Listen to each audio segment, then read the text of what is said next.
Good morning बच्चों।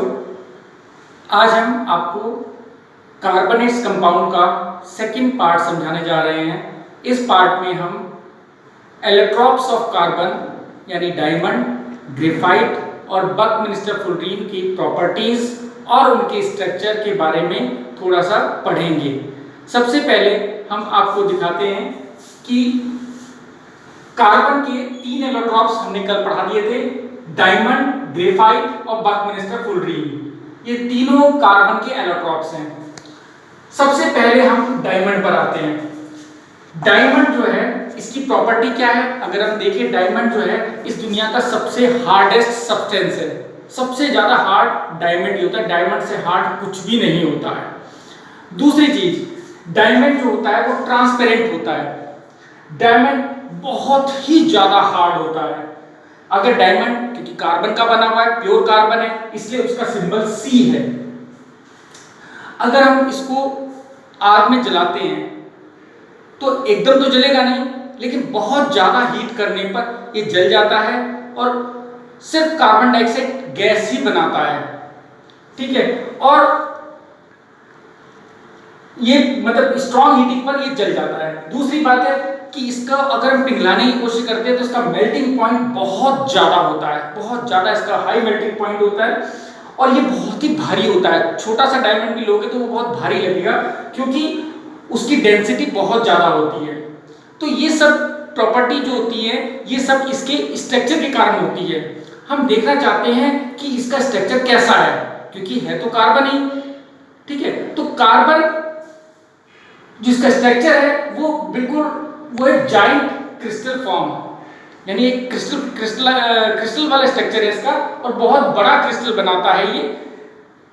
अब इसमें, इस क्रिस्टल में होता क्या है? इस क्रिस्टल में हर एक कार्बन दूसरे 4 कार्बन से लिंक्ड होता है। यानी कि अगर एक कार्बन यहां पर हमारा C है तो एक कार्बन यहां पर होगा, एक कार्बन यहां होगा, एक कार्बन यहां होगा और एक कार्बन यहां होगा। तो एक कार्बन 4 कार्बन से बॉन्ड बना रहा है।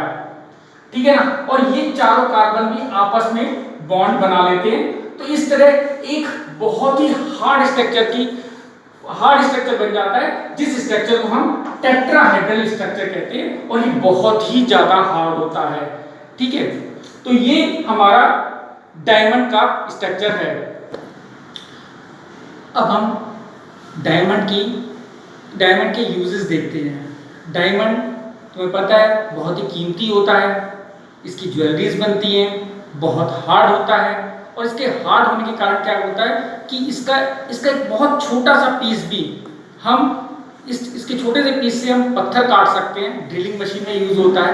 कांच को काटने का काम आता है, शीशे को काटने का काम आता है, पत्थर को काटने का काम आता है, मार्बल को काटने का काम आता है। बड़ी बड़ी सुरंगें बनाने के लिए हम डायमंड कटर ही यूज करते हैं, और ज्वेलरी बनाने में तो यूज होता ही है। ठीक है, तो एक बार देख लेते हैं। तो पहला काम क्या हो गया इसका? कटिंग एंड ग्राइंडिंग, यानी इससे हम काट भी सकते हैं और घिस भी सकते हैं। दूसरा है इसका जो कटिंग होती है, मार्बल की कटिंग कर सकते हैं, ग्लास की कटिंग कर सकते हैं, रॉक्स की कटिंग कर सकते हैं, ज्वेलरी बनाने में इसका इस्तेमाल कर सकते हैं। और ज्वेलरी बनाने में इसका इस्तेमाल क्यों करते हैं? क्योंकि ये चमकता है। और चमकने का कारण क्या है? क्योंकि ये इसके अंदर एक प्रॉपर्टी होती है कि ये लाइट को रिफ्लेक्ट कर देता है। ठीक है ना, तो इस वजह से चमकता है ये। अब एक बात और जो इसमें काम की है, वो बात ये है कि हम आर्टिफिशियल डायमंड, यानी हम नकली डायमंड भी बना सकते हैं। इसको बनाने के लिए हम क्या करेंगे? कोयला लेंगे और उसको हाई प्रेशर और हाई टेम्परेचर पर हम कंप्रेस करते हैं, तो वो डायमंड में बदल जाता है। ठीक है ना, तो हम आर्टिफिशियल डायमंड बना सकते हैं, ये बात तुम्हें पता होनी चाहिए। दूसरी चीज ये है जो इसकी सबसे इंपॉर्टेंट है कि ये डायमंड इलेक्ट्रिसिटी कंडक्ट नहीं करता। इसके अंदर से इलेक्ट्रिसिटी पास नहीं होती, यानी कि ये इंसुलेटर का काम करता है। और इसका कारण क्या होता है? क्योंकि कार्बन की कितनी वैलेंसी होती है? 4, और चारों वैलेंसी कार्बन की जो है वो दूसरे कार्बन के साथ बॉन्ड बनाने में यूज हो जाती हैं। तो इसका मतलब है कोई भी इलेक्ट्रॉन फ्री नहीं होता। जब इलेक्ट्रॉन फ्री नहीं है तो फिर वो इलेक्ट्रिसिटी कंडक्ट नहीं कर सकता। इसीलिए ये डायमंड जो है वो इलेक्ट्रिसिटी को कंडक्ट नहीं कर पाता। अब आता है हमारा ग्रेफाइट। ग्रेफाइट का भी हमारे पास जो सिंबल होता है वो C होता है। अगर हम ग्रेफाइट को देखते हैं, ये भी काले रंग का होता है, पाउडर टाइप होता है ये।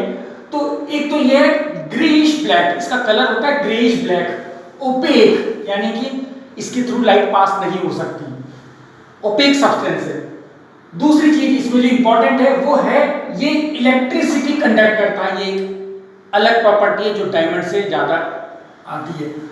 तीसरी चीज है क्योंकि डायमंड सबसे हार्डेस्ट सब्सटेंस है और ये एक सॉफ्ट सब्सटेंस है, स्लिपरी टू टच, हाथ में लेंगे तो पाउडर जैसा महसूस होएगा और वो बहुत ही स्लिपरी टू टच होगा हमारे पास, ठीक है। और इसमें ये चौथी प्रॉपर्टी इसकी वही है कि स्ट्रॉन्ग हीटिंग पर ये भी कार्बन डाइऑक्साइड देता है, ठीक है। अब इसकी जो प्रॉपर्टीज होती हैं वो इसके स्ट्रक्चर के कारण होती हैं। हम इसका स्ट्रक्चर देखते हैं, इसका स्ट्रक्चर है कैसा। डायमंड के स्ट्रक्चर में एक कार्बन 4 कार्बन से लिंक था, लेकिन इसके अंदर एक कार्बन जो है वो सिर्फ 3 कार्बन से ही लिंक्ड है। देखो ये वाला कार्बन, एक कार्बन, 2 कार्बन और तीसरा कार्बन, तो 3 कार्बन से लिंक्ड है। कार्बन की वैलेंसी 4 है, तो चौथी वैलेंसी कहां जाएगी, वो फ्री है। तो हर कार्बन देखो यहां पर हर कार्बन 3 कार्बन से ही लिंक्ड होगा और ऐसी शीट बनाएगा। एक लेयर ये बन गई, एक लेयर ये बन गई इसकी, ठीक है ना। अब जो चौथी वैलेंसी आई थी वो चौथी वैलेंसी जो है वो इनके बीच में वैन वाल फोर्सेस के रूप में काम करेगी। वैन वाल फोर्सेस बहुत ही कमजोर फोर्स होता है, वो थोड़ा सा भी हाथ लगाने से टूट जाते हैं या रीअरेंज हो जाते हैं, ठीक है ना। तो इस कारण क्या एक लेयर दूसरी लेयर के ऊपर फिसलती रहती है, इसलिए ये सॉफ्ट है क्योंकि इसकी चौथी वैलेंसी फ्री है। और ये चौथी वैलेंसी फ्री है तो इसका मतलब है इसके अंदर इलेक्ट्रॉन भी फ्री हैं। जो चौथा इलेक्ट्रॉन फ्री है वो इलेक्ट्रॉन इलेक्ट्रिसिटी को कंडक्ट करता है। तो यानी अब हम देखते हैं पहली चीज इसके स्ट्रक्चर में कि ये क्रिस्टल है और लेयर के फॉर्म में होता है।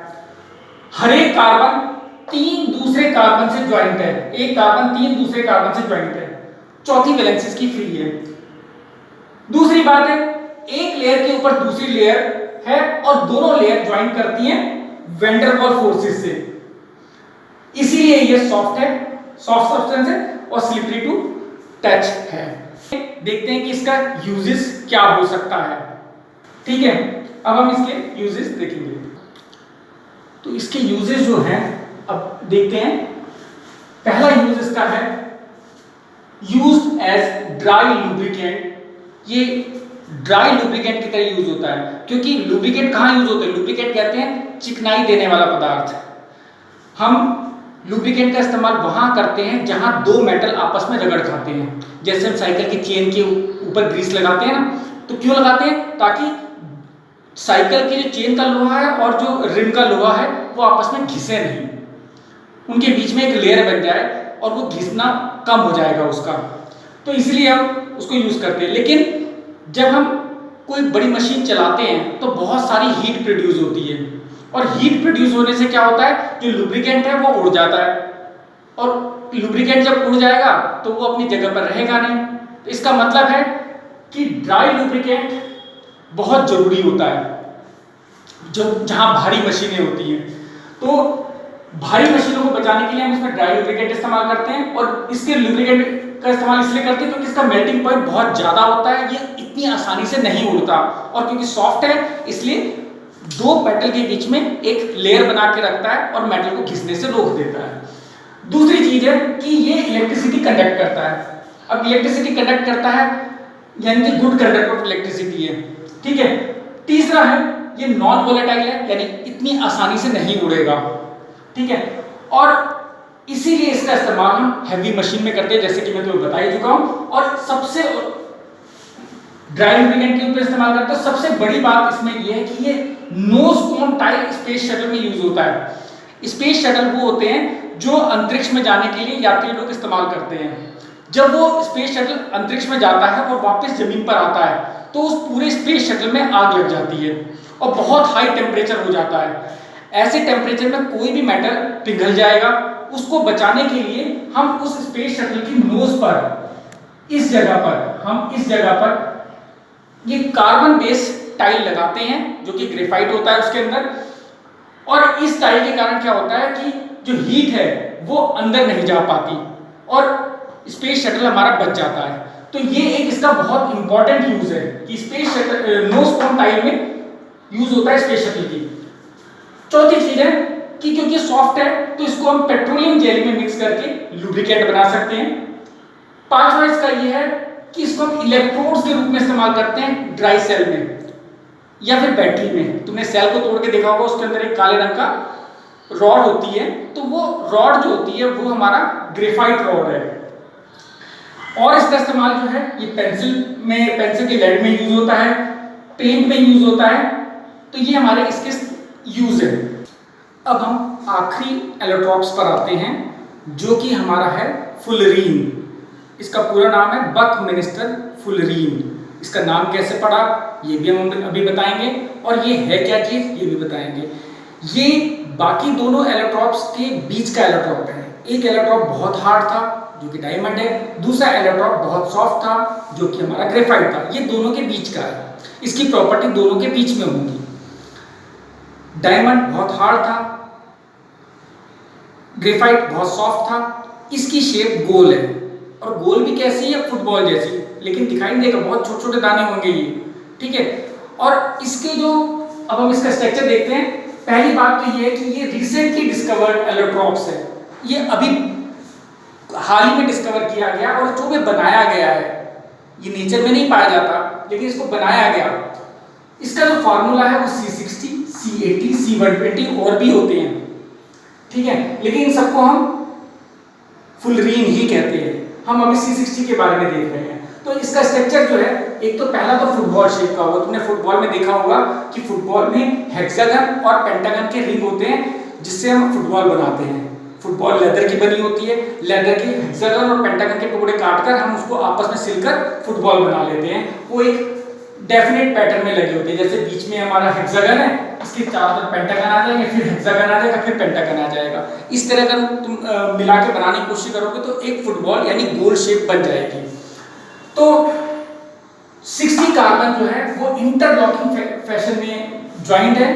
किसके, हेक्सागन और पेंटागन, दो तरह के रिंग इसके अंदर प्रेजेंट है, हेक्सागन रिंग और पेंटागन।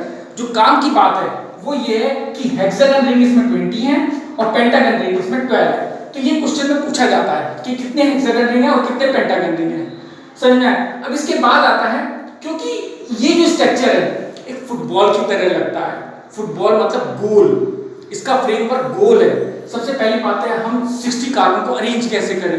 तो ये जो अरेंज करने वाली थ्योरी थी, ये एक आर्किटेक्ट जिसका नाम था बकमिंस्टर फुलर, इसने एक डोम बनाया, एक हॉल बनाया, उसको उसने फुटबॉल की शक्ल दे दी थी। उसमें पेंटागन और हेक्सागन रिंग यूज करे थे। इस कारण इसके शेप से मिलता जुलता इसका शेप हमने बना लिया। तो इसका मतलब ये है कि जो बकमिंस्टर फुलर है उसके शेप के कारण इसका शेप बनाना संभव हो पाया, इसीलिए हमने इस एलोट्रॉप का नाम भी हमने बकमिंस्टर फुलरीन रख दिया, ठीक है। तो इसीलिए हमने इसका आर्किटेक्ट का नाम बकमिंस्टर फुलरीन रख दिया है। अब हम इसकी प्रॉपर्टीज देख लेते हैं। हमारी जो प्रॉपर्टीज हैं बकमिंस्टर फुलरीन की, पहली बात है ये डार्क सॉलिड है रूम टेम्परेचर, यानी काले रंग का सॉलिड पार्टिकल है, गोल गोल पार्टिकल है, जो गोल गोल है स्ट्रक्चर वो छोटे हैं। तो ये रूम टेम्परेचर पर ये एक डार्क सॉलिड है। दूसरा चीज ये है कि ये डायमंड से और ग्रेफाइट दोनों से बिल्कुल अलग है। शायद उनके स्ट्रक्चर, हमने तीनों के स्ट्रक्चर देखे तो तीनों के में ये बिल्कुल ही अलग स्ट्रक्चर का है। तीसरी चीज है ना तो बहुत ज्यादा हार्ड है डायमंड की तरह और ना ही बहुत ज्यादा सॉफ्ट है। चौथी चीज ये है कि इसका यूज क्या है, इसका यूज है सेमीकंडक्टर की तरह यूज करते हैं इसको। और ये कहां पर यूज होता है, इलेक्ट्रॉनिक डिवाइसेस में। हर एक इलेक्ट्रॉनिक डिवाइसेस में हम बकमिंस्टर फुलरीन को यूज करते हैं सेमीकंडक्टर डिवाइस के रूप में, ठीक है। अब यहां तो हमारा एलोट्रॉप से पूरा खत्म हो गया है। अब आते हैं जो इंपॉर्टेंट क्वेश्चन हमारा इसमें बनता है वो है डायमंड और ग्रेफाइट के बीच में डिफरेंस। 3 डिफरेंस 4 डिफरेंस तुम्हें बोर्ड में पूछे जा सकते हैं, तो सिंपल से हैं। तो जो डिफरेंस तुम आसानी से बोल सकते हो, पहला है ग्रेफाइट का 2D स्ट्रक्चर है, इसका 3D स्ट्रक्चर है। ग्रेफाइट जो है सॉफ्ट और स्लिपरी है, डायमंड हार्डेस्ट सब्सटेंस है। ग्रेफाइट जो गुड कंडक्टर ऑफ इलेक्ट्रिसिटी है, वो बैड कंडक्टर ऑफ इलेक्ट्रिसिटी है। क्यों है तुम्हें पता है। और चौथी चीज है कि इसकी जो शेप मतलब जो कलर है वो ग्रेइश ब्लैक है, और जबकि ये एक ट्रांसपेरेंट सब्सटेंस है। तो इस तरह हम डायमंड और ग्रेफाइट के स्ट्रक्चर के बारे में, बल्कि फ्लोरीन और जितने एलोट्रॉप्स हैं उन सब के बारे में हमने एक तरह से पढ़ा है। तो आज का टॉपिक यहीं पर हम खत्म करते हैं। Thank you.